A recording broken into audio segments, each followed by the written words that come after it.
It's important to report your car accident to your insurance company in a fairly reasonable time after the accident.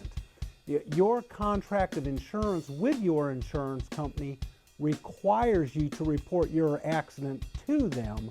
So you want to make sure you do that and comply with the policy terms, because as we've discussed in some other videos, there's some benefits on your policy that may apply. So you want to make sure you comply with all the provisions.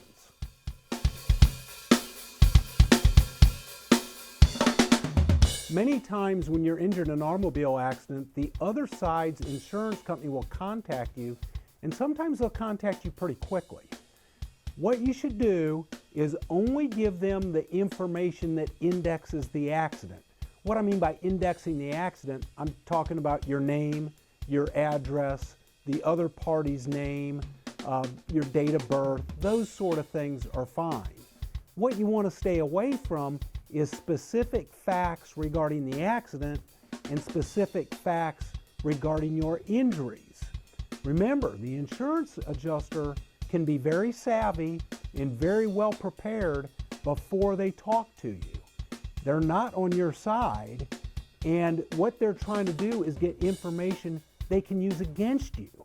So you just want to give them enough information to index the claim, name, address, contact information, that sort of thing, so you can find out how serious the accident is, how badly you're hurt, and address the other issues at a later time.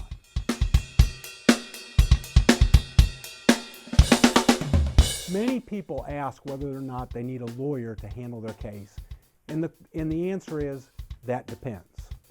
Typically, if you have any sort of serious injury, that means an injury that keeps you out of work, injury that leaves you with a disability, any sort of scarring, or obviously anything permanent for you or a family member, you should consult an attorney and make sure your rights are properly protected.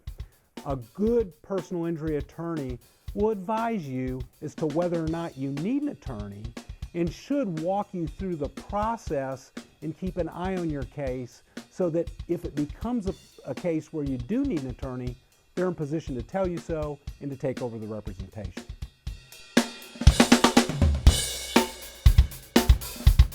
It's very common for a person involved in a car accident to feel fine immediately after the accident and then develop problems and symptoms as time goes on. That's a reason why it's very important not to go into the facts of your injuries or the facts of an accident right after the accident, because you may well feel fine, and if you say that, that will be used against you later. Remember that after you're in an accident, you're in shock, and when you're in shock, you don't feel pain and you don't feel things that have happened to you. It's kind of like if we go out on the weekend and play a game of flag football or something like that with our kids. We may feel fine right afterwards, but the next day we can be as sore as the dickens. Take that and multiply it by 10 and you have a car accident.